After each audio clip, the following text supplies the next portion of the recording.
Hello and welcome to Day 2 of the North American LCS Expansion Tournament, coming to you live from our ESL studios here in Burbank, California. Today we've got two action-packed best-of-5 series coming your way. I'm James Dash Patterson, and today the stakes are higher than ever. As for one team, their dream of joining the LCS will be realized, and for another, that dream will come to an end. Our first series of the day is going to take place between Curse Academy and Team Fusion. I have on the stage with me Hanser from Curse Academy and Nintendude X from Team Fusion. Now, Hanser, you've been in the Challenger Series for a year now, so obviously this means a lot to you. Talk to me about what it feels like to be just one series away from joining the LCS. Well, before in the Challenger scene, I've never been this close to being able to be in the LCS, so right now I feel really proud of my teammates and really confident that we can make it in this time. All right, and Nintendude, on your end, you've been on a little bit of a hiatus from the last time we saw you in the pro scene. So talk to me about that itch to get back in and have a second go. Yeah, it's been a while. Last time I was in the LCS, I was in there for quite a while, but I wasn't really happy with, I guess, how things turned out. So this is kind of like redemption for me. I need to get back and prove myself. All right, we'll see if you can do just that. Hanser, you are lucky enough to be on a team of LCS veterans from both NA over in OCE. As one of those up-and-coming players, what's it been like to operate under their tutelage and learn from some of the best players? The biggest thing that they do for me is they help me keep focus on the game and not try to sidetrack too much, and just help me play my best. All right, and with all of that, how confident are you going into this matchup? Do you think it's going to be a 5-game series? Is going to go the whole way? You guys going to sweep it 3-0? What are we looking at? After watching the games yesterday, I don't think it'll be a 5 games. It'll probably be a 3-1 or a 3-0. All right, a little bit of confidence there. Now, Nintendude, I want to ask you individually as a player, how do you believe you've improved since the last time we saw you on that LCS stage? Do you think it's enough to carry you back into it? Yeah, I mean, last time I was in LCS, I feel like a little bit of my confidence was shattered. So again, it's kind of the whole confidence thing for me. I think I'm much more decisive. I'm decisive and confident in what I do. So I think that's a big part of it. And yeah, I just want it really bad. So. All right, well, you say you've got your confidence back. So when we're looking at the scoreline of this series, is it going to go in favor of Team Fusion, and to what extent? 3-1, 3-2, 3-0? I think we'll take it, but I hope to God it's not a 5-game set. Yesterday was brutal. Well, but the 5-game sets are the most exciting, to be sure, especially for the viewers at home. Well, gentlemen, I know you're probably itching to get back there with your team, so I'll send you on your way so you can prepare up. Now, that series is going to get underway in just a moment. Remember, our second series of the day is going to be between Final 5 and Team Coast, who are battling to then play on Sunday for their chance to get into the LCS. But to get us into this game, we're going to send it right over to Pyra and Zyrene. Thank you very much for that one, Dash. And here we are getting ready to start up the game. Zyrene, how are you doing, my friend? I'm doing fantastic. I'm hoping for 5-game sets because I love League of Legends. I love 5 games. Maybe I get to rip stuff up. You might just get to if we get to the end of the day here. So that is going to be an awesome set of matches. It's going to be another awesome set after that, but quite a lot going forward. Let's get straight ahead into the way this format works for this tournament. We're going to go ahead and take a look at that on the screen right now. 4 teams, of course, started this weekend off competing in a double elimination bracket. We've seen a bit of that. Only 2 will make it out into the LCS for next season. And then the other 2 actually auto-qualify for 2015 Spring Challenger, and there's more information on that. That'll be on LO Esports on Monday. So, big thing here is there's no losers. There's just second winners. Exactly. You just get at least to that point, and you get a little bit more every single time. It's a great, great feeling all around. Everybody wins. Yep. A lot of teams like Final 5 came further than they thought they would, and they've already qualified and met their goals, despite whether winning or losing their set.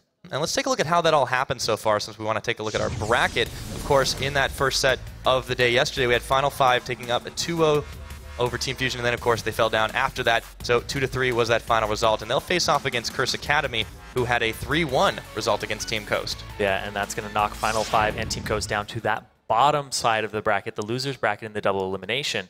And then tomorrow, the loser of the first match and the winner of the second match today will end up in those losers finals. A little bit of a complicated stuff about that. Bracketology is hard. But of course, yeah, 2 teams making it out. One of them will be the teams we're looking on our screen right about now. So we'll get started in that first match pretty soon here. But let's take a look at the schedule and how it pertains to today. Starting off the day, it will be that first winners match, Fusion taking on Curse Academy. The winner of this one, stakes are high. They make it into the League of Legends Championship Series Spring Split for 2015. Yeah, and that LCS spot, coveted expansion tournament, and then Final 5 versus Coast to see who continues, and the loser of that match is out of this tournament. Yep, and of course, going forward, there's still a chance of redemption for the loser of this first set, and then of course, the winner of the next one, they'll have another chance going forward, but you want to win as much as you can. You want to get as far as you can. No, There's man, only I want to lose. I'm out of man. here. All right. Well, we're going to get this one started, but I think there's such an awesome storyline that goes forward for this one because Curse Academy is an old guard team. They've been around for a while in name. They're so close. They've been so close making it into the LCS. It's going to be big. Saint's going to get a chance to get back into it. He said it multiple times. He wants to earn his way. He does not want the easy ride, and all of his teammates right there with him, of course. We had that interview with Hanser in the top lane there. He's been around for quite a while, but this is his big shot. Yeah, a lot of people are seeing him for the first time here, so putting a face to the name. And he's actually, in my opinion, one of the top laners in Challenger, and I really would like to see how he performs in the LCS if he got in there. But also somebody that we've seen before in the LCS is Saint Vicious in the jungle for Curse Academy. He's been calling a decent amount of the shots for this team, and he hit a smite over a Nunu yesterday. Big moment for him. That was pretty awesome. Keen is going to be the mid laner as well. They call this guy the Machine. He just does not rest. He knows how to pick and counterpick everything, and he will do it Keen every the time. Machine. He doesn't stop playing the game, and he keeps grinding that solo queue. And Cop on the AD carry role. A lot of LCS veterans on this team, rounding it out and see how he does today on that AD carry role up against the end. Speaking of LCS veterans, he's going to be joined by Bunny Fufu in the support role, who has had that time with him on the main Curse roster. He's looking to get back into the LCS and make that happen. All smiles right now today. They're on the precipice of making it in. Yeah, and if Curse Academy makes it in, too, you know, they'd have to cease to be Curse Academy. They'd have to get picked up by somebody else. So that's just another little thing that would brew afterwards. I'm excited to see what happens. Yep. On the other side, they won't have to worry about management switching if they make it in. This is Fusion. This is the new blood. They're coming. They really came out of nowhere, the team organization did. But, of course, these players, they've been around for a while in several different places. Mac Noon is in the top lane, and he is dead serious going into this set. Oh, yeah, you call them the new blood, but all these guys have been around a long time. After that 2-0, his hopes just seemed shattered for a little bit. And then I watched an interview with him and Travis, and he kind of said he didn't know what exactly went wrong in those first 2 games against Final 5. But then there's the Nintendo who's done some reflecting himself, and he thinks that this is going to be a set that Fusion can take off their opponents. I do think that his play has improved since his stint in the LCS. I think so, too. And, of course, Huhi looking to make it into the LCS for that first time. He was a star pickup for them, a very, very deep champion pool. He's fluent in like 3 languages, too, so they really like zero comms issues whatsoever. Yeah, he was on a Big Foul Incredible Miracle, which I believe didn't take a single game when they were in the OGN bracket stage, but they had probably the toughest group. And then there's Nien at the AD carry role. He had a monster series of games, but the team did kind of set him up for that with their bans and their picks. He actually has a 10.4 KDA coming into this with, I believe, 8 matches played. Yeah, he's incredible there. The guy really doesn't die a whole lot, and it's just a testament to his positioning, of course. He does have some help in that bottom lane. Glebe Glarbu, of course, returned as the starting support player for this weekend, and he's been nothing short of awesome. He's played incredibly well. A number of Nami, Janna games. He also played Soraka. I got to correct myself there. It's only 7 games. That's right, because Fusion got that bye in the first round. They did. That is true. Call it a walkover if you want, but there they are. A ton of very recognizable faces on this team. You know, Maknoon in the top lane, Nintendo, Hui, Nien, and Glebe. And this team is something that's had a lot of hype around them, and Final 5 kind of sucked some of that hype away and exposed a lot of their weaknesses. So despite Final 5 not winning, they still exposed a lot of what this team up against them today, Curse Academy, can kind of watch and be like, okay, we can do that, but we can do that better. Because Fusion really struggled to close games that they had a lead in. Yeah, it's really interesting to see how the 2 teams kind of interact with one another after they've seen, you know, potential holes in that armor. Fusion, they were all hyped. They had a perfect record going forward. Of course, they only played 2 games prior to that, but you know, they were tested by Final 5 yesterday, and Curse Academy, they look to capitalize on that. They have that experience going forward. They have that edge in that role, and of course, this is patch 4.20. This is something that a lot of people have given to Saint as kind of an edge, but on the other hand, they've still been able to make those big comebacks, and I think they could definitely work their way in. I'm thinking it's going to be a long series. Let's see what happens. Yeah, and you mentioned 4.20. Insane has always been that guy releasing the jungle tier list. He's like, Wukong's really good. Pantheon's really good back in the day when it was the start of Season 4. And then everybody's like, Wukong's not good. And then they picked it up and they're like, oh my god, this champion's really powerful. And he's like, I told you guys. So he's been making jungle tier lists still for 4.20. And it's really hilarious because he didn't have Warwick near the top of his list. And then he ended up picking it. He actually moved it down the day before on his tier list below Jarvan, and then he whipped it out in that last game against Coast. It was all an elaborate mind game. I know. What if he just did that to game them? He's like, I know they watch my stream. There you go. Sometimes you got to leverage that if you can going forward. So now looking like we're getting ready to start the game off. These guys, again, intense concentration. It seems like Curse Academy, they looked more relaxed in the booth. Obviously Fusion, they had, it looked like a tougher result.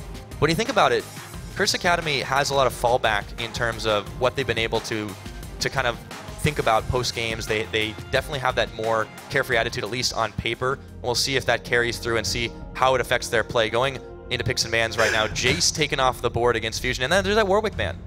Oh, man. So... Did you see the pregame? I was sitting in the spot for one of the players. Oh, Zyrene. I know. They're like, why hasn't the game started? I'm sitting in this spot. Put me in, coach. Curse Academy's like, Bunny Fufu's been subbed out for Zyrene. Let's do this. If you could cast and play at the same time, I'd be impressed. Oh, that would be very impressive. But at the same time, we see all these bans being targeted from Fusion over at St. Vicious. Whereas yesterday, what we ended up seeing from Fusion was they targeted the bot lane of Prototype, and they ended up targeting Rule 18. They banned Janna, they banned Vayne, and then Nian Tanso would go even in that lane after a lane swap. The two games that they lost were when Nian Tanso and Glebe were going head-to-head with the bot lane of Final 5. When they lane swapped it, the next 3 games, they won every game, but they had to ban out the best AD carry and the best support and set Nian Tanso up for these amazing games that he had. They're not doing that here, and actually the first pick goes over to Curse Academy, and that is a flex pick too for Keen. Yeah, very much so. And again, Keen, he can pick just about anything. They've always said that he has one of the deepest champion pools in North America, not just the challenger scene, just incredibly high depth of champions he can play. And of course, Comp, no stranger to playing the Corki as well, but they have a lot of options on the board. On the other side, a very quick jungle and top pickup. Magnoon and Nintendude. Great synergy between those two champions, Cataclysm and the Rumble Ultimate Equalizer. And Magnoon, he played Rumble earlier, and he went 11-5 and 11 on that champion and kind of dictated the pace of that game. And that was actually the game that got them their momentum back in the set against Final 5. Yeah, Magnoon has been, nearly flawless so far in this tournament. The couple of stumbling blocks he had, he did get solo killed a couple times by Rux during that prior set. But again, you can't account for small mistakes. That's about the only thing that we've really seen out of this guy. And Fusion in general, they seem to really be able to rally after the fact. And they looked a little bit stumbly after that second game, but they really sat back down, thought about it, everything resets, and all of a sudden when you can click like that, you can do incredible things. Yeah, and Nintendo, this will be his 5th game in a row on Jarvan the 4th in 4.20. He played at least one game, didn't quite work out for his team, but he had a good individual performance. So now he's going with the more team-oriented thing. And Fusion, they're going to have to get team fights in the later game to end these games, because that was a big struggle for them because they wouldn't group appropriately and they didn't get the right fights against Final 5 and ended up losing 2 of those games against a team that the matchup everybody thought was going to be 3-0 Fusion. Yeah, and on the other side, Curse Academy, they're not really revealing too much of their strategy. A lot of these picks are very flexible. Of course, it's likely we see Keen in that Zed role. That's kind of been the thing they've been trying to get him to do. Haunter, Lissandra is probably one of the highest tier not banned champions for him right now. So it's likely we're seeing this flesh out, but they still have options to move it around. On the other side, of course, Huhi gets the Syndra lock in. Yeah, and Curse Academy went for all of these power picks very early on, very contested things that they wanted to take off the field so that they couldn't be picked up, as opposed to hiding things like picking their support and jungler. So I like this strategy because Lissandra is extremely potent right now. And that's most likely going to be in the top lane for Haunter. He was favoring things like Maokai and Kassadin all throughout the series, but he was picking Maokai into Lissandra as the counter. So now that Lissandra is open and he's able to get that pick for himself, he's very comfortable on that champion. Whoa! You have a Karthus lock in right now. Okay. That's a St. Vicious Jungle Karthus. As a Jungle Karthus there, most likely for St. Vicious. The guy with the jungle tier list, what's he bringing out today? This is a high-stakes match, too. This is not the match where you mess around. Yeah, you got to think he's been hiding that one in his pocket for a little while. No surprises that Bunny gets the Thresh lock in either, so it looks like we see the way that this Curse Academy lineup is going to be fleshed out. On the other side, Glebe is going to Morgana lock in. That, of course, used to be typical counter as well. You take the Black Shield to try and prevent getting hooked in. Yeah, and that's the thing that actually Bunny Fufu did to Sheep yesterday, is he let him pick Thresh, and then he picked Morgana into it. Just said, I'm just going to Black Shield everything, and then I'm going to have more potent ultimates in team fights. And a couple of tournament firsts here for Fusion as well. He hasn't played Syndra this tournament. He has played it quite a lot in solo queue. He hasn't been able to get his hands on it. If you look at Final Five's bans, they banned it every game, except for one of them, and then it got picked up. Yeah. Actually, no, it was LeBlanc that he actually picked up as opposed to it. Yeah. So yeah, LeBlanc is still on the table, but they banned Syndra almost every game. I believe 4 out of the 5, and then the other game he just picked LeBlanc. And then, of course, Glebe hasn't played Morgana in this tournament, but he's been mostly sticking to the Jan and the Nami, that kind of stuff. Of course, he did that one Soraka game, but no, it does show a little bit more depth. Obviously, Fusion, they have an extensive support staff. They know how to really work out little issues with champion pools and little issues with execution, and you can see how well they're able to recover from that. So looking at them in the pod right now, tense concentration all around as they load up into the game. This is going to be an awesome start to the set. It really could go either way. It's so strong these two teams are, and really, we've seen some surprises already. The St. Vicious Jungle Karthus, man knows the jungle, though. Yes, he does. If anybody knows the jungle, it is St. Vicious. This guy is a big innovator, even though people don't think of him as somebody who like whips out the new picks, but he kind of just whips out the next thing that's going to become standard. Yeah, whatever he's thinking at the time, of course. We want to know what you guys are thinking. You can go ahead and tweet us at LOL Esports using the hashtag LCS Expansion, predictions, prophecies, and of course, what your favorite plays have been so far. So with that said, we're going to get loaded up into the game, it looks like. Yeah, and I'm looking at the compositions here. Fusion have this kind of pick-oriented with Syndra as well as Morgana, but then they have team fight to back it up later on, which is really, really good for them because they favor these team fights in the late game, but they have to win them because their team fights have been pretty sloppy when they were playing Final Five. Whereas Curse Academy, they have this team composition that can pretty much do a little bit of everything. They can skirmish, they can fight, they can pick people off, they can poke a tiny bit with Corki. I really like what they've done for themselves and set up all these different conditions where if it's like if Keen ends up getting fed, he can split push. St. Vicious has a good job farming. He can gank a tiny bit as well. And then you have Hanser on Lissandra, which is just a really, really great champion in the meta. And up against a Rumble, it does pretty damn well. Yeah, and they really prioritized trying to be able to take the 1v1 that they were confident in being able to do if they got the counter picks. I mean, in Curse Academy, they've been all about that. So not just Hanser, obviously they want to get him in a comfortable role because Maknoon is a very tough opponent, but at the same time, you also want to get Keen into a very comfortable role. And they did lock in the Zed early, but it's sort of been not necessarily a signature champion. This guy pretty much plays everything, but it's been the champion that they've wanted him to really be the best at and not have to worry about whatever gets picked against him. So that's going to be very much a skill thing in there. And Fusion, you know, they kind of didn't have much revealed to them. They sort of just had to pick based on what they thought would do good in a general sense. And that's a good takeaway for Curse Academy. Yeah, and Keen's really big on counter picking, like you said. And he can outplay a Syndra with his ultimate. It's really going to be on that part of it. But Zed is his most played champion of this tournament right now. So he's played it 3 out of the 5 games, or 6 games that he's played. So a 50% pick rate for him. Pretty much a comfort champion in that regard. He only whips out the crazy things like Hecarim in certain matchups, and he whips out like the Kassadin that he had yesterday. That was actually very impressive in one of his better games. Yeah, and he did play Azir too, and that's, I think, the first time we've seen it well, not necessarily in competitive play, but in this tournament especially, it was pretty solid all around the board. It really, like, it kind of helped them secure the win up, got a lot of zoning control out, and, you know, you can just see this guy really works his way around like a bunch of different champions. It's very, very creative the way he's able to do things. In fact, that one really awesome outplay when he had the just like the shadow shuriken double just for the little extra. That was damage. crazy. I know, that was right? crazy when the second shadow just threw out the shuriken as he was getting the gap closed on him.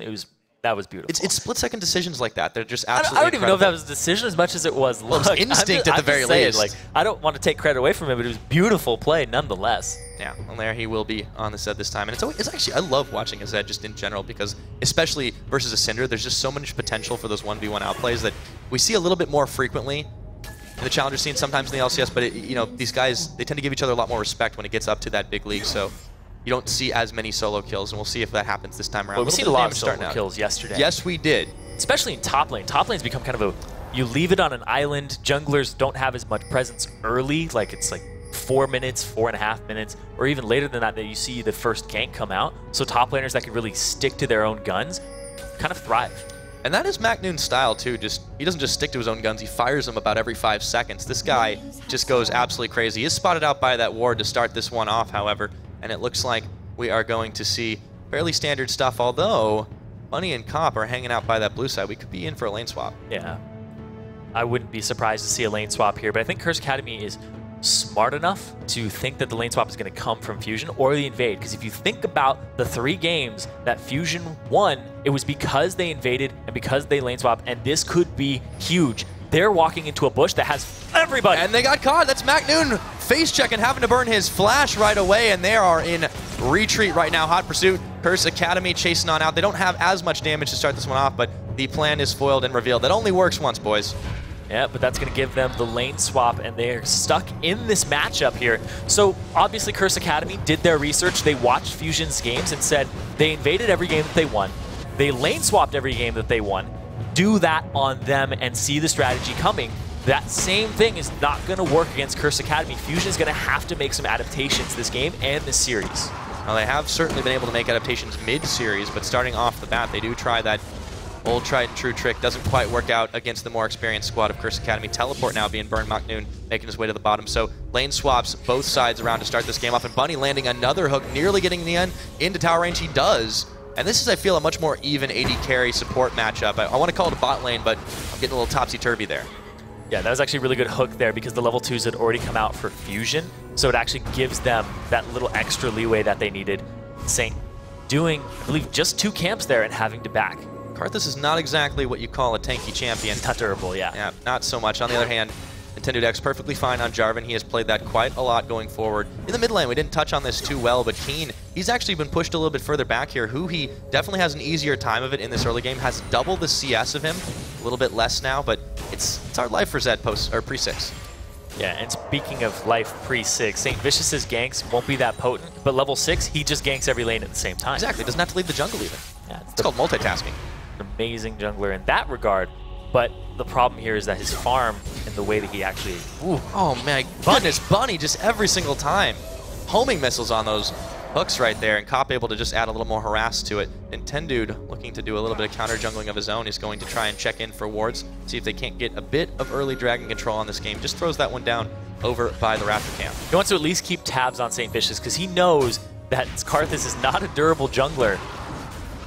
He wants to be able to see what life total he's at. Ooh, Keen's doing a pretty good job of returning damage on Ahui, forcing him to pop a couple of his pots. Still has a couple of his own. And yeah, he's got that longsword start, of course, a Zed pretty common thing. Yeah, he also allows him to start with more potions than his opponent, so his effective HP is higher. Ooh, Bunny. Throws out the lantern, a little bit of shielding on that one, but they do have some damage on Glebe as well. It's just been a sustained lane all around the board. Once Cop starts ramping up, though, that may be another story in the end. So far, staying ahead of him on the CS game, but he's not far behind. And that's another thing we're seeing in forward point 20 is a lot of laners trying to harass early, knowing that there isn't a lot of punishment from the jungle, especially when there's a Karthus on the field. But look at that, another! Yeah, he does hook him in, and the Black Shield comes in just a little bit too late. On the other hand, oh, we'll talk about it in a minute, because Nintendude yanking in the mid, forcing the flash out of Keen. Very quick reaction times. That guy just never gets hit with any CC that he sees coming.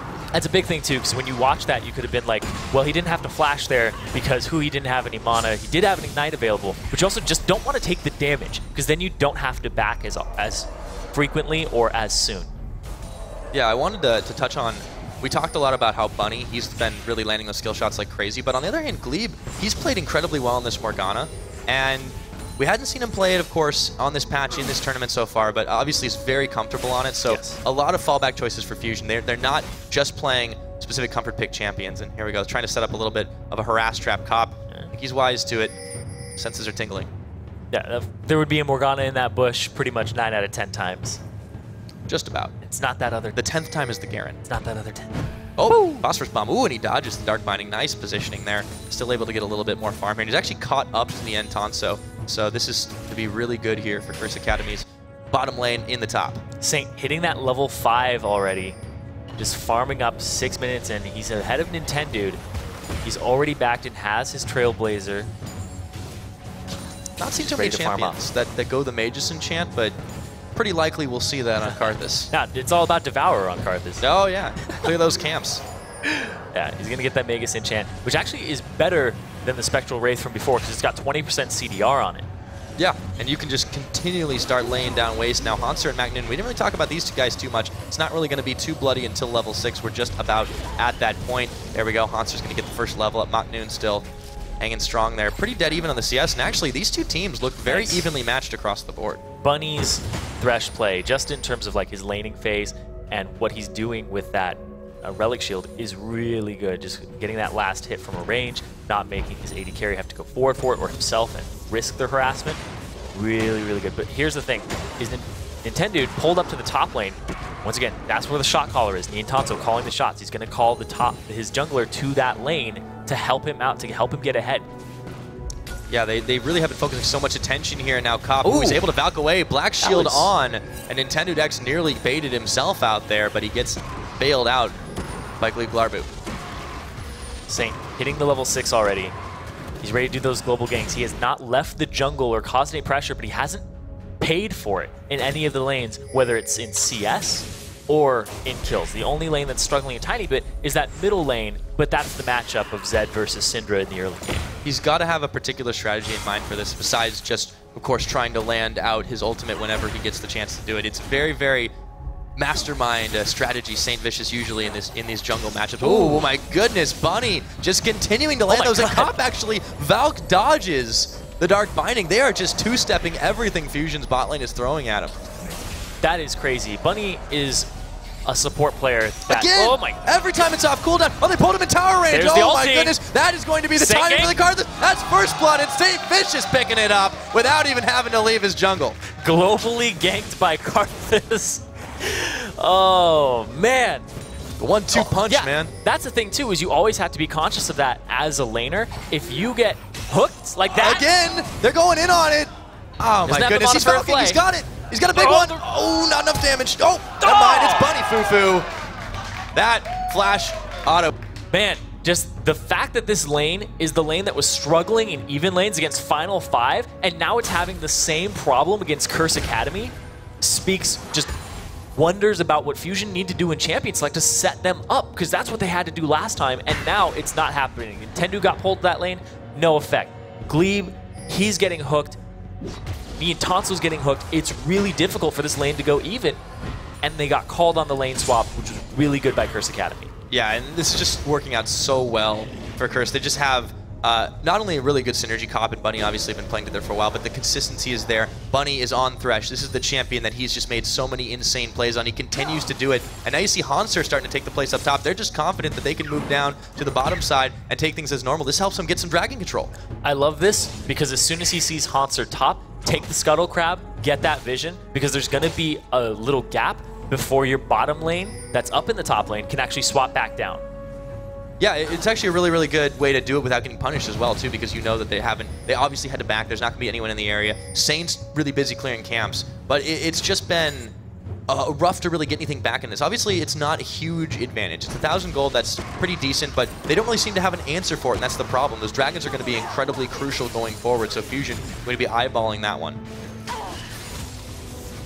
Fusion lost a lot of the early dragons to Final 5 as well. They didn't prioritize Fusion were really focused on just dominating the lanes as much as they could, and they ended up with things like 7,000, 10,000 gold leads very early on, and Final 5 never won an early game except for that game 2. But here's the thing is they lost. Fusion lost being 10k up, being multiple thousands of gold up, and then they always struggled to close the game. Getting these early dragons is definitely going to help them get that momentum, especially since Curse Academy are 1,000 gold up at 10 minutes. Yeah, ooh, Nintendo, he might have to bail out here. Keen's going to jump on him with the Death Mark, and there's the Cataclysm. Keen, he's burning down. He didn't have enough healing. He's going to pick him up, and here we go. Saint Vicious joining the fray. Everything's on Defile, but down goes Saint. The flash away, Nintendo both escape. He's not got the ulti available. Oh my goodness, why did they walk into that one? He's so low right now, burning away, but he did manage to get out of there in time. A 2-for-none trade, and they answer back with the gold and the kills. That was explosive. Everybody just converged into the middle so quickly there. Hanser TP'd, McNoon TP'd, threw down the equalizer. Really good play. Everybody just coming out of their lanes to be a part of this fight. Yeah, he really came out of the woodwork there, and it wasn't like a 1v. Oh, Bonnie's caught! My goodness. Nobody even stepped in his box, and the Niantanso and Glebe Glarbu just recognizing that positional error. And just like that, it's even again between the two teams. Dead even, in fact. Yes. Yeah, I mean, that was a really good series of plays by Fusion. Again, this is why they like to fight. They just trust the fact that they have that split-second chaotic team fighting synergy together, and it just works wonders for them. Saint got a little far forward there. Obviously, Keen couldn't get involved, and then he went down. And from there, yeah, Fusion, they just thrive on that organized chaos. Yeah, and Fusion's doing what they should do with their composition is as soon as something happens in the mid-game, everybody needs to group up and team fight. Like I said, Rumble Ulti, Cataclysm, then you have just destruction potential, pick potential with Huhi and Glebe Larvu, and it was executed perfectly there to give them 3 kills for nothing. So far, so good for Fusion after it looked like a slightly rocky start there for the duo laners. They are able to get a little bit more back in their pockets. A kill did go to Niantanso. This guy has just been a master of keeping his KDA high. Hanser, ooh, sneaky back. He is not going to spot that. He stops, goes forward, gets the ward out. There we go.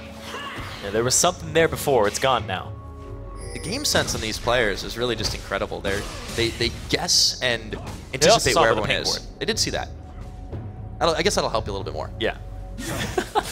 Who needs game sense when you have vision? But exactly. Having the game sense to place the vision, I assume. That's where that comes from. I mean, sometimes I go into games and I'm just turn it all off, and you're like, no wards this game. But look at this Nintendude going after Keen. Check on Keen. There we go. He's going to shadow step out, but there's the Cataclysm on. He's going to actually death mark on Nintendude, and then he goes back, staying alive through the unleashed power.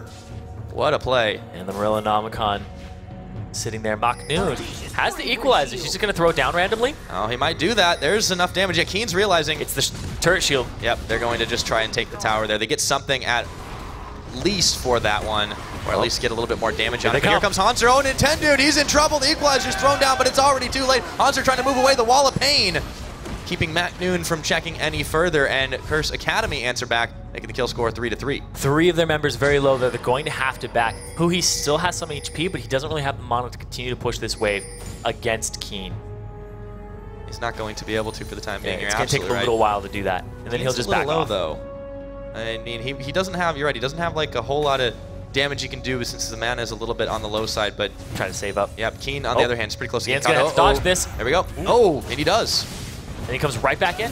Yep. Oh. Nice flash by Bunny, actually. Puts the box down to try and slow him up, but the end already had the Black Shield. Here we go. They're going to look for a little bit more cop. Sending a big one to the back. 2 seconds on 2 seconds on hook. Not going to continue the fight. Glebe has to back, and it's going to leave Niantanso by himself. All that is lonesome in this bottom lane.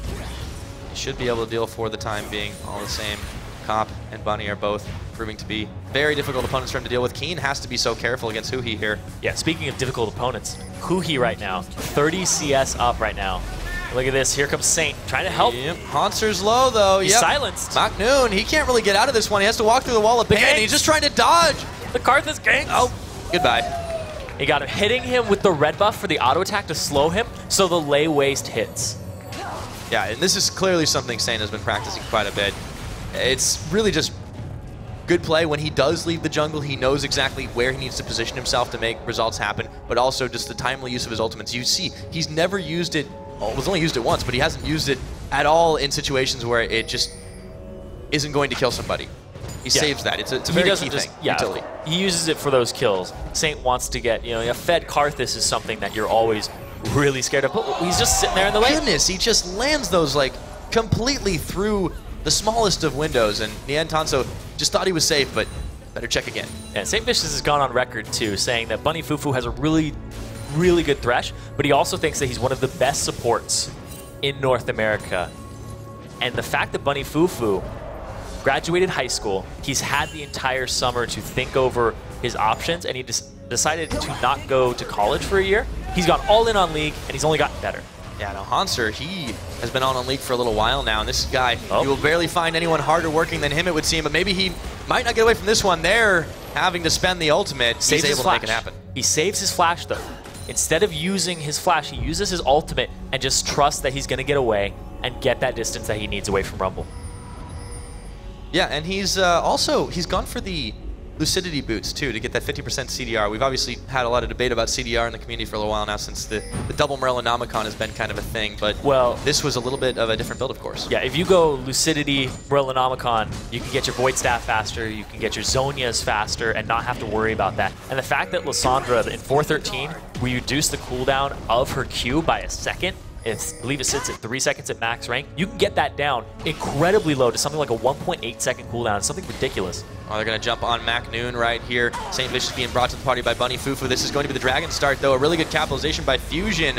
And it looks like MacNoon will go down in this one, but they do take that to answer. And that first Dragon being so crucial for those battle stats, you got to think that might be worth it. Yeah, that's definitely where the first Dragon for one person. If Curse Academy continue to get a turret off of this and it's unanswered bottom, then it's kind of even in terms of what they traded.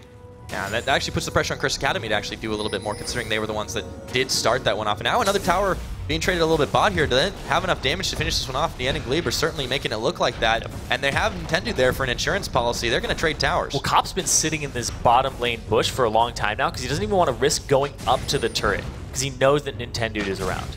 Yeah, just tries to poke him out there with the big rockets. And actually, neither tower does fall at the end of the day, but they're both very low, especially this one on the bottom. Cop, it's just a token of a health bar right now, and Intanso should just be able to poke it down, and he does. Bunny Fufu positions himself backwards a little bit, just in case for the Lantern save.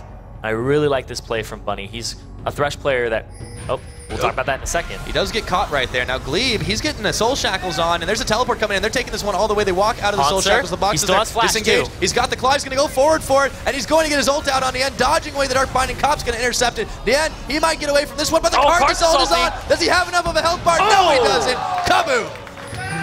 Them global ganks from the fountain. Orbital ion cannons from St. Vicious all game long, getting those ganks. 4-1 and 0 on Jungle Karthus. You know, just when you think you're safe to go out, it's almost not fair when the enemy team has a tactic strike. Man, that's like, you better be nice. Big brother Saint's watching. Oh, he is. And he's starting to hurt quite a lot. That Magus Enchant on his Ranger's Trailblazer, giving him that CDR as well as the AP there. Oh. Of course, now he's roaming, looking for Cop. Oh, he has to get a flash into the Lantern, and he just zoomed on out of there. And this is perfect, because Bunny just set me up again for the point I was going to make about him. He is such a great player on Thresh. Not only does he land hooks, he knows how to position for Lanterns, which is something that a lot of Thresh players... position himself. Well, he's great for his teammates, but sometimes he neglects himself. All right, so he's selfless in that regard. I'll take the ultimate for you. Now it's on cooldown. Exactly. But yeah, so that's a team move. Bunny is a really good Thresh player because he knows like how to position himself for hooks, how to position himself for Lanterns, and when to do those, and when to flay, when to hold on to it, when to not overlap his CC. And the fact that he's getting better on these other supports too makes him such a potent person, because before he was all about just the Thresh for the most part. He's gotten really good on things like Janna and Morgana. Really excited to see what comes from Bunny Fufu in the future as well. And the Morgana point's pretty solid too, just because he kind of knows the ins and outs of how to counterplay as well. And you can see this guy, he doesn't play passively. He doesn't just try to support whatever his carry is doing. He actively tries to set up and make plays happen. And this is what Cop loves. Cop is that consistent player who's always just kind of going and playing. He's playing well all the time. He's always a step above a lot of the other AD carries, especially in Challenger, but he needs to be set up sometimes. Here we go. Oh, blue steel. Hello. And now Saint doesn't have any mana. But he does. Maybe he can get away from this one. I don't think so. No. File's not going to be enough to take down MacNoon. But here comes Monster looking for the revenge. Maybe he'll find it. But there are a lot of members of Fusion here, so that is a big nope. Let's turn around. Yeah, all of Fusion grouping up for this game pretty much even across the board. But there is a Dragon in Fusion's favor. And Keen, he's going to get some damage on this bot lane turret. And he's got some spikes for himself in terms of those mid-game items. No Blade of the Ruined King completed yet. But he's going to have to deal with this Zonias on Huhi because he's just been farming so well. And then Zonia's Morellos as well. So Keen trying to dodge out the damage. He does manage to do it, and that tower is down. So good to see a little bit more of that as the game progresses. Nintendo has been making some plays here as well. We didn't talk about him too much, but he's kind of not been able to get quite as involved as St. Vicious, but it's kind of an unfair advantage there for Saint. Yeah, and look at that, the early distortion boots onto Hanser so he can have his flash and his ultimate available to him more frequently, as well as his teleport. Really like that start for him too, especially considering he's already been making big plays. No kills in his pocket, but he's been a big part of most of the ones that have happened. Pretty decent kill participation right now. Now, starting to look at this mid, there's no Dragon available for another minute and a half, so Curse Academy's next easy objective is this mid lane turret. And you can see He's sitting bottom, waiting for Keen to come back to the scene of the crime where he took that turret. Oh, he will always return, and oh my goodness, he starts to burst him down. Deathmark on to try and stop the Unleashed Power, has to Shadow Step. He's burning down with Ignite, and he gets away with a sliver of health. There's no way he was going to catch him. Keen still had his flash available. He did not have his. That's going to be Scuttle Crab control. He'll be up actually around the time that Draken spawns. 75 seconds. Yeah, so if only they could take a little bit more off it, but still, he gets an ultimate and an Ignite for just his ultimate. So that's a pretty solid trade for Keen when you think about it, but he does have to go back. Now, a solid warding job here I want to talk about from Fusion. They've been able to get inside this jungle and make sure that they can keep tabs on the movements of not just St. Vicious, but the entire Curse Academy team. Yeah, and you talked about how he blew his ultimate to get Keen out of lane, and also his Ignite, but the cost of that is the 40 CS up that he is right now. And that's not going to get closed anytime soon. It's actually only going to get bigger because Huhi just back, and now he's going to come and continue to farm.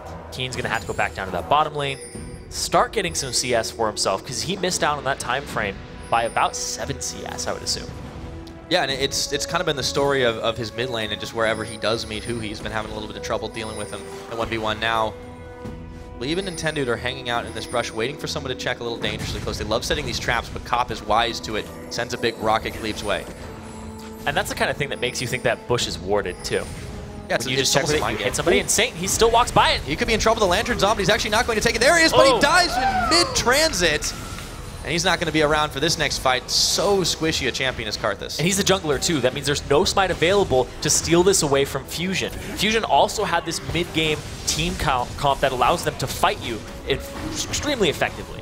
Yeah, they're going to be able to take this down with no resistance whatsoever, and obviously Curse Academy realized they can't really contest that one, giving up a second dragon now over to Fusion. They will take this top. Monster's going to get a little bit back for this by the positioning, but it's just not the easiest thing to deal with. Now he's going to find Magnoon. Oh, he's going to have to, though. He might go down here. He's pretty low, and he's actually taking his time about it, burning his flash. He still might not get away, and Magnoon just burns down the Ice Witch. Yeah, he used his Glacial Path to clear the wave, and that is his escape tool. And he had to wait for the cooldown to come back up, and it is not friendly in these earlier ranks. He is maxing at second, and it is maxed now, but it's 9 seconds. Oh my goodness, Bunny keeps getting these hooks. That Phosphorus Bomb's gonna do a lot of damage. They're gonna try to seal it up, but there's a huge shield there, and Nien is going to escape this time. Oh, it keeps getting close though. Yeah, Glebe with the shield there, and the heal from Nien Tanso to save him from the Requiem. Saints gang, that's the first one that hasn't worked out for him. Yeah, well, it certainly looked like a sure thing, but that shield was an insane amount of absorption there that they were able to keep Nien from being taken down. Now, Cop, no mana in this mid lane, but he's an AD carry. He'll be all right. Bunny Fufu going to join it. They're going to try and take down this mid, but there really hasn't been an extended siege by Curse Academy. They've just been trying to get better positioning on Fusion, whereas Fusion has just been interested in taking these fights consistently. Yeah, Fusion wants to fight you. Curse Academy, they're trying to split with Keen. But here's the thing is, Huhi is always going to answer him, because if you watch the previous series with Fusion, Hui's always off on a side lane, regardless of the champion that he's playing, and he's trying to split push. He did it on Zed, he did it on LeBlanc, Kassadin, Ezreal. He was just always in a side lane, and the 1-3-1 ended up happening because Baknoon wants to be very aggressive. The other 3 members are going to group mid, and then Hui's off on the side lane doing whatever. So this is a strategy that Fusion use constantly, even when their team composition doesn't excel at that. It shows some confidence, though, that they continually execute the same kind of strategy, not just if their team comp isn't necessarily I think it's a personality thing. It is too, but it's also like the fact that it works so well, it just shows like that strength of how they are as a team together. And whoop, Saint, this time he's going to be able to pick that one up. Flashing away from the equalizer, so he has to burn that one.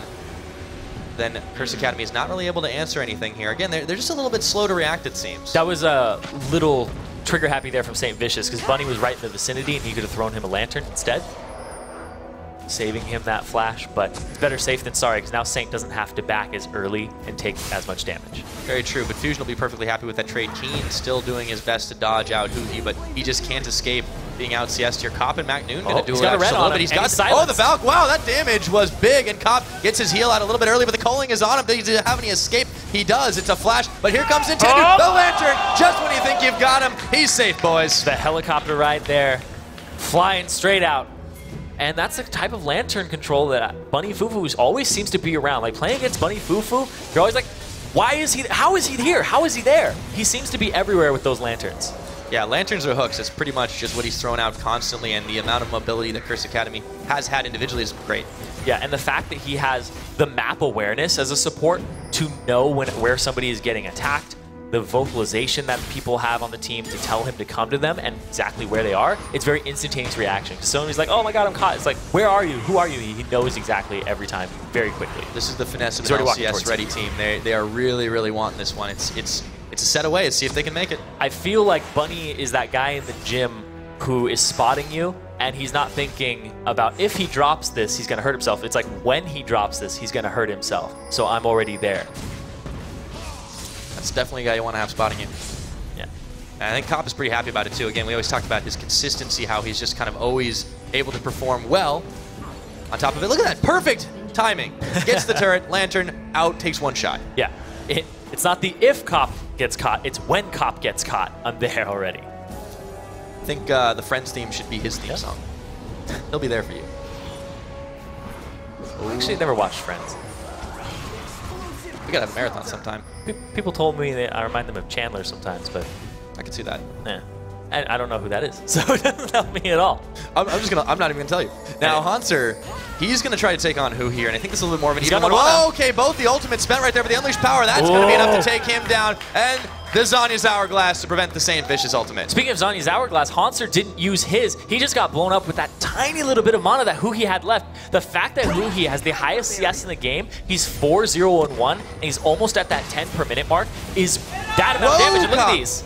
Yeah, this time he's trying his best to escape, but the Frost Queen's Flame will slow him down, and Glebe Glarbu takes him out. The hook, though, Bunny's going to catch MacNoon, doesn't want to go in on that one, and he was bumped up against the terrain. But Fusion is really taking this fight to Curse Academy and roving around this jungle. Yeah, the equalizer by MacNoon was actually really good, because if he had taken that route, Kopp had taken that route to the left, Bunny would have been a lot closer for the save.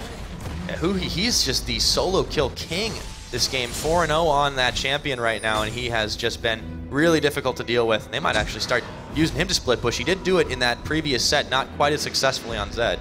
Yeah, and like I said, he always likes to split push regardless of what champion he's on. Sometimes he has a little better champion that's suited to it, and it works out for him.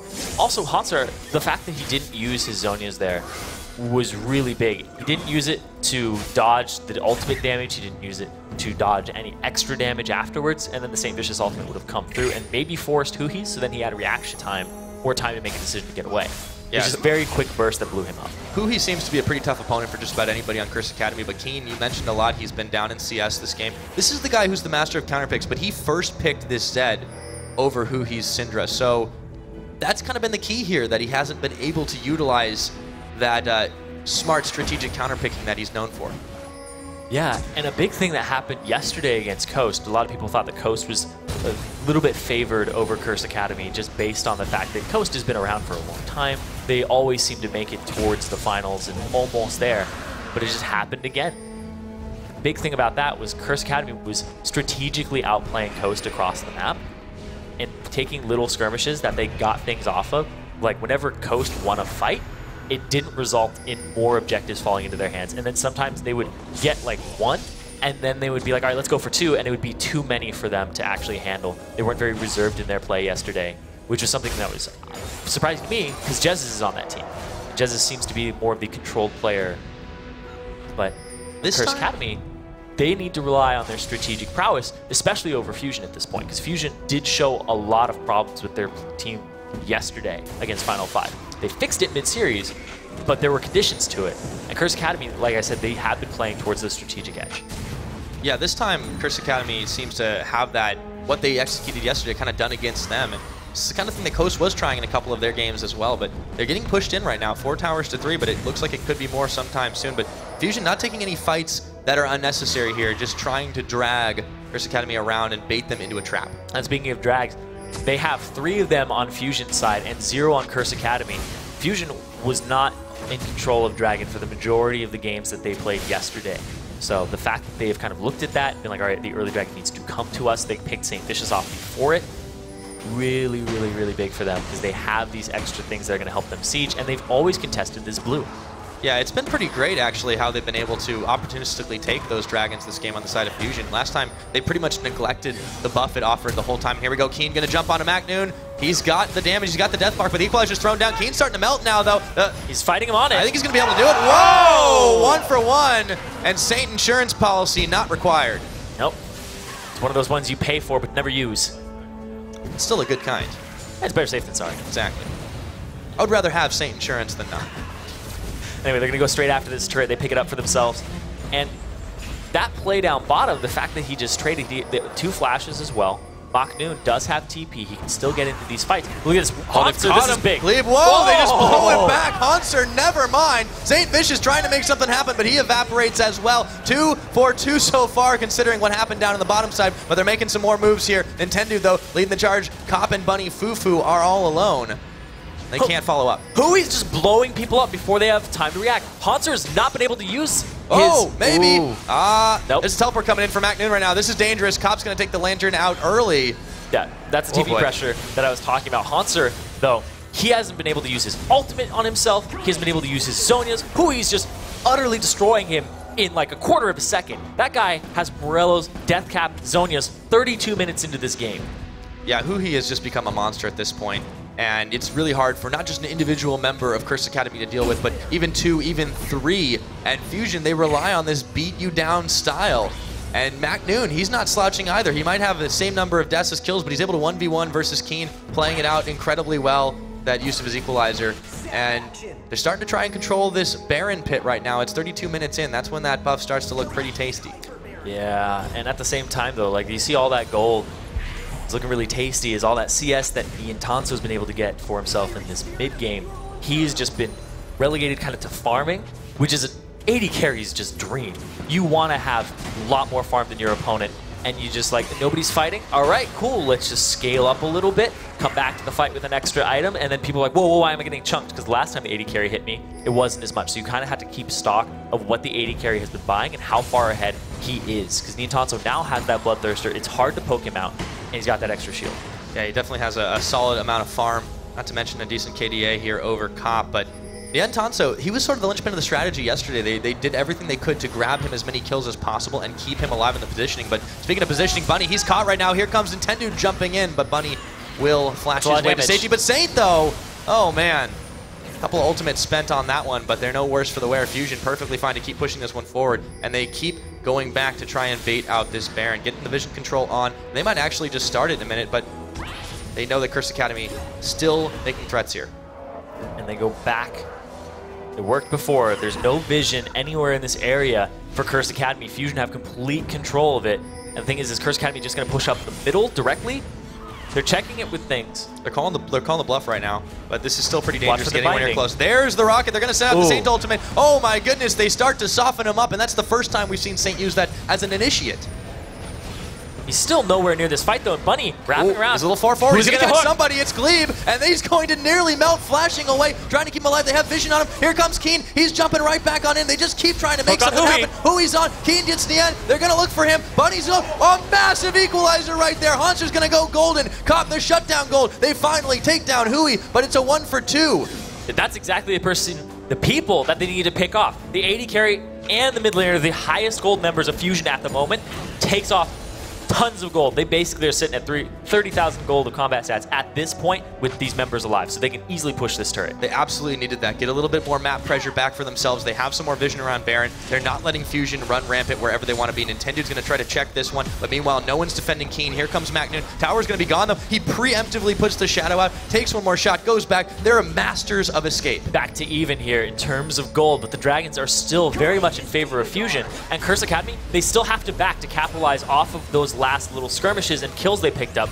The Dragon's up in 5 seconds. There's also a pretty big wave pushing bot right now, and Keen's going to go deal with that one, but they could just call this bluff on Fusion and go straight for the Baron. Saint's actually going to walk right onto a pink ward, try and clear it away. That's a lot. Yeah, I think that's not worth it, Saint, and he might be caught here. See how fast he can float away, but here comes Nintendo. Catch the jungler. Right oh God. in front of him. Uh-oh, Saint realizes he's walked right into a pincer trap, and here we go. Lantern? He's going to try to make something happen. The Lantern's on, but his health bar is so low. MacNoon taking him down. That is the smite advantage, and they're starting to clear Scuttle right now. It could be a Baron fight. Bunny needed a little stronger arm there to just chuck it a little further. Saint couldn't make it, but at the same time, Nintendo positioned himself for the Cataclysm or the Flash to follow and lock them up afterward. This is going to be a Baron. No smite available. No, really not. Now Hunter going to try to do something about it. He's going to go in ult, and he's going to go Zhonya's, but he might just seal his own fate right there. Oh, Big equalizer's on. Hui's trying to make something happen, but the end's going to pick up a double kill and just knock him on over. Nintendo, everyone's blinking health bars. Glebe is down. Cop and Bunny are the only ones left alive, and they're going to call it quits for now. Oh, maybe not. Cop wants to go in for more. He's going to take down Nintendo. He gets one off the board. A 2 for 3. Valkyrie. Can he find more? He's not going to go for it. Ooh. He has Valkyrie. He can't. He just decides not to go over the wall. He's playing the safe game. No, the Cop style. He's not going to jump into who he's just hitting him backwards.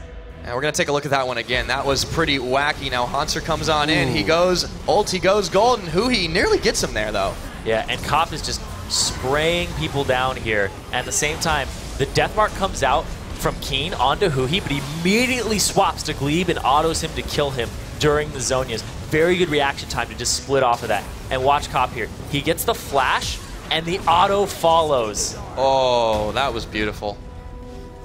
And of course, this does mean that Curse Academy, since you saw them moving down there, they were able to pick off a dragon while that was happening. So they do get something back in their pockets. They did trade, and they got rid of a couple of Baron buffs, but it's still a rough situation to be in right now. They're starting to fall a little bit behind in gold. Towers are even, so they are answering a little bit back, but it has that edge in those fights. Yeah, that first dragon is extremely important because it multiplies the stats that you already have. Basically, you're getting tons of free gold in terms of combat stats and efficiency. You know, it's really good for like your mid laner and your AD carry, your top laner. Not so much your support, because they usually like to buy wards and pinks and stuff like that. And it's not like, oh, Thresh has 6 more damage, 8 more damage. Not hey man, he did get 1 kill in a flash auto. That's true. All right, so you're right. Yeah, there we go. You're right. But yeah, Bunny really has been more about that utility, and this is why Thresh has been one of his big champions, or his big champion in particular. He just knows how to make the maximum use of that, and he's saved Cop not once, not twice. It's almost countless at this point. Yeah, Bunny's positioning for the lanterns is just something that I can't stop talking about, because I love the way he positions for those, but then he knows when to be offensive with his hooks. Look at this fusion, splitting with the Baron buff. This is a team that they do 1-3-1 all the time, and when we have a Baron, that's the best time to do a 4-1, a 1-3-1, and they already do it naturally. Oh my goodness. It's only anyone can collapse on that one, but Hanser, he might be in trouble here. He's going to go ulti, and wow, he just bails right on out, but Fusion might have stayed a little long. He's going to get caught again. Bunny, this guy does not miss a hook, and Saint Vicious getting the kill. He's going to go for more. He's going to start melting those health bars. That AP is starting to hurt, and now this is a chance for Curse Academy to go on. Hui goes golden himself, but he's not going anywhere. Going back to Fountain, I should say. 2 for none trade. MacNoon, they're still chasing. Saint Vicious trying to make something happen, flashing away from the equalizer. He's still pretty low, getting burned down by MacNoon, but he doesn't go. That is a 3 for none. They're still chasing on, and now they have some breathing space. The Seraph's Embrace on Saint Vicious, saving him there from the Silenced Rumble and those extra auto attacks. Perfect play there from Saint, and also the rest of Curse Academy. Little overextension from Glebe to start that one off. And this is not the first time we've seen Fusion making minor mistakes that turn into big things. This is actually really important, because he used his ultimate on Hanser, and Hanser didn't take any damage from it. He ended up using his Zhonya's at the right time. So he made up for those times that he did in Zhonya's, because this resulted in 3 kills for them. Bunny's got his Mobies going. We see Keen flash, get that distance closed, and then close it, kill him out. Yeah, now the besiegers are the besieged. This is going to be a pretty rough. Flash. Yep. Yeah. It was just the shadow. It was that fast. Yeah, it was quick, man.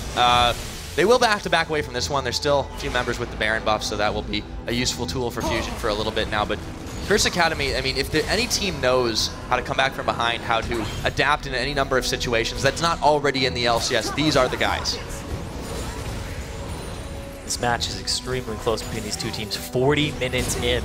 The only thing that really divides them is just the dragon count. It doesn't even feel like 40 minutes. It's just been a single fluid movement, and really, again, it's been small mistakes, if any at all.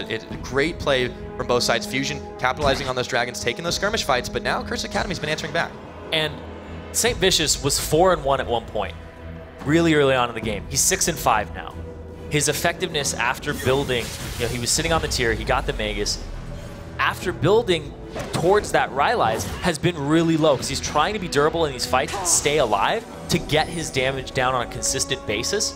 But instead, he's getting blown up, he's getting pushed out of the fight zoned, so he can't even get his damage off as Karthus, and he basically is just a global ultimate.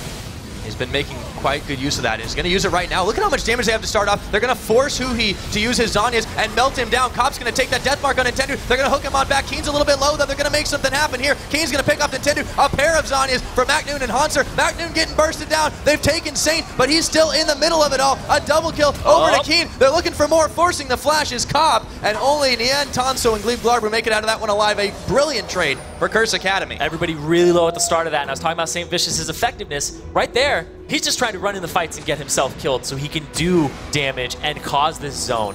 Big part of that play was the fact that he was flanking on the right side, used his ultimate, and it made Fusion panic.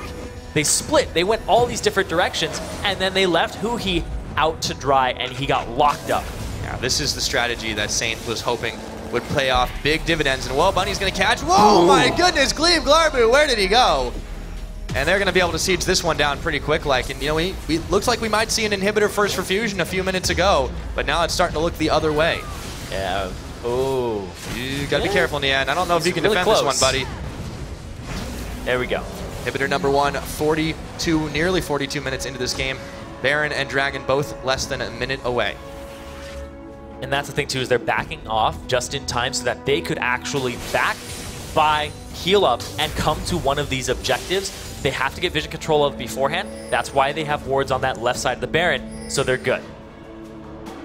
Let's take a look at that last fight again. Yeah, comes in on Huhi. He's already Zhonya's, and everybody splits. They don't even want to be a frontline for him, and he gets immediately locked up and dropped. Doesn't even get to perform too many actions in that fight. He does get his ultimate off, but that's about it. Saint comes in, wraps around. Nian Tanso has to focus into him, but if you focus into a Karthus, he still has damage output afterwards. And at the same time, he didn't take out really high priority targets. You took out the jungler. Yeah, now Fusion, they're making a quick work of this Dragon right here, and that's a really good adaptation. That fourth one definitely going to help them out as they pick that off, and they're trying to make a beeline over to the Baron, but Curse Academy is already here. They're sending 4 members as they have Hanser down on the bottom. They're actually going to start this one. It's spotted right away. This will prompt the reaction, but look at the damage they're able to do right now, and they might peel off this one. Bunny's trying to zone. Oh, he's just getting on out of there. Actually, trying to look tasty. The Baron is already down and gets smited by Saint, and now the teleport coming in for Hanser. They just wanted to bait this fight out. Macnoon, he's gone. Zhonya's. They're going to get the Karthus sold out. Kop just melting through that health bar, and he's on a rampage, and now Fusion just trying to react, burning summoners in a panic, and they are in trouble. Keen still has his ultimate, still has his flash. Huhi's still up though, and still has his Zhonya's. So they're just going to decide to push this wave out with the super minions and the Baron on them. Yeah, it was a 1-for-2 trade, so Fusion, it looked, you know, take the Baron out of the equation, it looked good, but the Baron definitely means a lot right now. So Curse Academy, happy to make that trade, happy to make that sacrifice. And here we go, we'll take a look at it again. And you see here, Bunny sacrificing himself, like you said, immediately gets popped there. The Baron already down, and Saint walks up, tries to die in a good place, but he can't get there. He's been zoned out of it, so he ulties, and that's enough to get multiple members low. And then the flash away from Kop was really good there, because he would have been knocked up. Yeah, you can't really underestimate the mental effect that St. Fish's Requiem has really had on this Fusion team. They seem so full of confidence, but as soon as one of those ults lands, it either forces the Zhonya's or you take a whole chunk of damage, and then all of a sudden you see a completely different Fusion team. That's the thing, is it's guaranteed damage if you hit that R and you're dead or nobody's around you. That's really big. That ability does a ton of damage, and you just multiply it by 5. It's like somebody walks in and goes, oh yeah, I have 800 damage, magic damage, times 5, 4,000 guaranteed magic damage on your team. It's a really good ability. Not only that, Can't but dodge. yeah, exactly. He's also extremely effective when dead. Yeah, the only champion. And it makes them make a really tough decision. Glebe can only use his Black Shield on one person, and then everybody else kind of has to take the brunt of the damage. The Locket's what's going to have to come out. And look at that, 3 Zhonya's across the board there. The target swapping on Curse Academy is going to have to be spot on, but Fusion is also going to have to use those Zhonya's appropriately, because you need a frontliner to guard you while you're in those. Oh, and if everybody's Or your already damage will Zhonya, split other people up.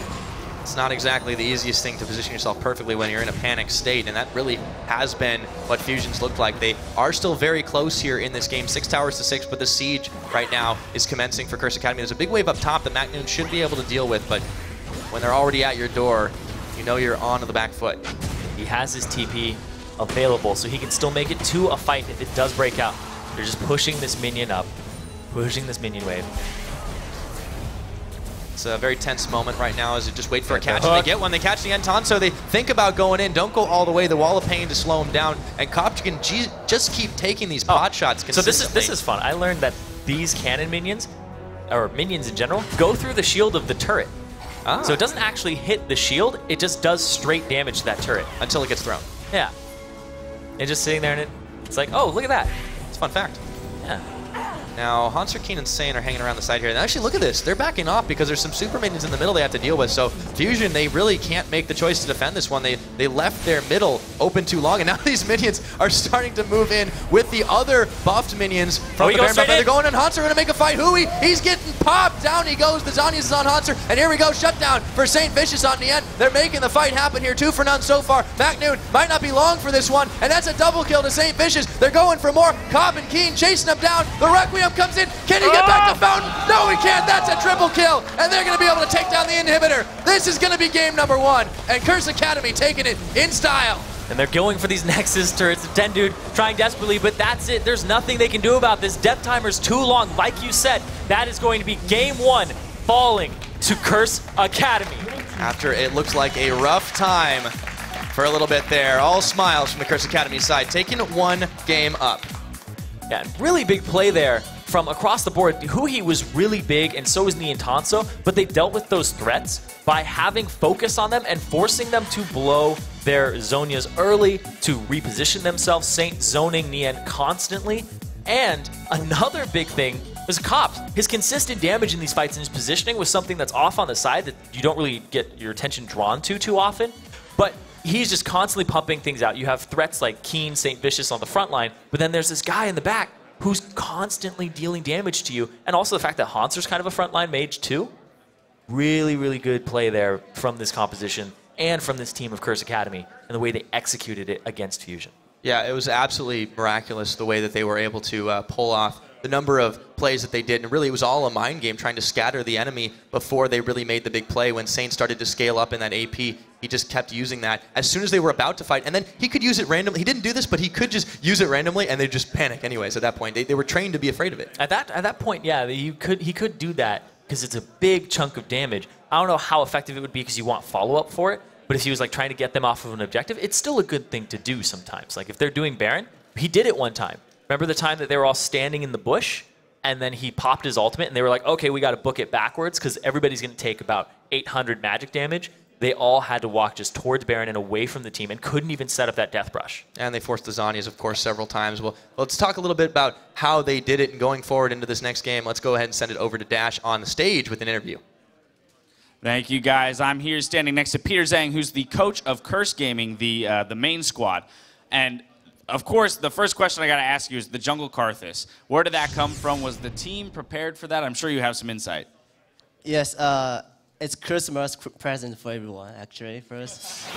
Yeah, so, well, anyways, we assumed that Version going to ban out the Saints champion pool, then they pick Jarvan, so we don't have any choice, so we just pick Karthus there. But it's something that he's been comfortable playing, and it was a prepared pick. Sander is a Karthus genius. He trying to Karthus in solo queue every day. All right, I like it. Now, I'm sure as you are the coach of the main squad, a question on a lot of the viewers at home's mind must be how Piglet is doing, adapting to the new team, and how you guys are working with that language barrier. So basically, we hire a translator for Piglet because Curse Academy was living in this Curse house too, so King can speak Korean and everyone can speak Korean. And Piglet is like, there's different culture, and he's better right now. Fantastic. Glad to hear things are going well. Now, you, as a coach, I would like a little bit of insight as to how you work with your support staff, how you work with analysts and things like that in order to prep for matches. Are you more concerned with what the team's going to go for, or are you more concerned with just your players and making sure they're comfortable? So basically, our analyst, who is William and Mark, they're going to help me to watch the votes about where they are ban pick. And I'm going to make the global strategy and the bank for the main team or for the Curse Academy, both of the team. All right, great. And you actually have a lot of experience coaching, because you were the former coach of LMQ, which means you've also coached players from multiple regions, or who have experience, rather, in multiple regions. Having a background like that with different play styles, do you think that that's helped you as a coach, and in what areas? Yes, actually, because it's different between LPR and LCS here. Like in the Chinese region, people always just play aggressive and they like to snowball all the game. While here is like people love to farm and like to play the late team fight. So it's really different. So now looking forward to the LCS, how do you feel the team is shaping up? We touched a little bit on working with Piglet, but the whole team in general, do you feel scrims, practices are going well and things are going to go Curse's way this year in the spring split? I think we'll be really good in this split. I think probably the #1 team right now. #1 team right now. I like it. Well, we've got some time until we find out whether or not that's the case. Turning back now to the match at hand, let's look at Curse Academy coming out with a big victory there, 1-0. So it's a great way to start the series with some momentum. But again, as a coach, what would you, if you were back there right now talking to the players, what would you tell them they need to focus a bit more on in the next game in order to secure a victory? We didn't control the Dragon very well for these 2 games, so probably we're going to let them focus more on objective, but because Sander was playing like Warwick and the Karzas, it's hard to control the objective earlier, so I will probably like him to try more aggressive jungler to do some stuff here. So do you think Fusion, after having banned out a couple junglers and taking Jarvan, you think they might rethink their pick ban strategy going into Game 2, seeing that Saint can pull out that jungle Karthus? I don't know. Fusion is a good team. They're probably going to do this, right? All right, well, we'll see. We're going to get right back into that game, so we're going to send it over to Pyra and Zyrene at the desk to get us into that game.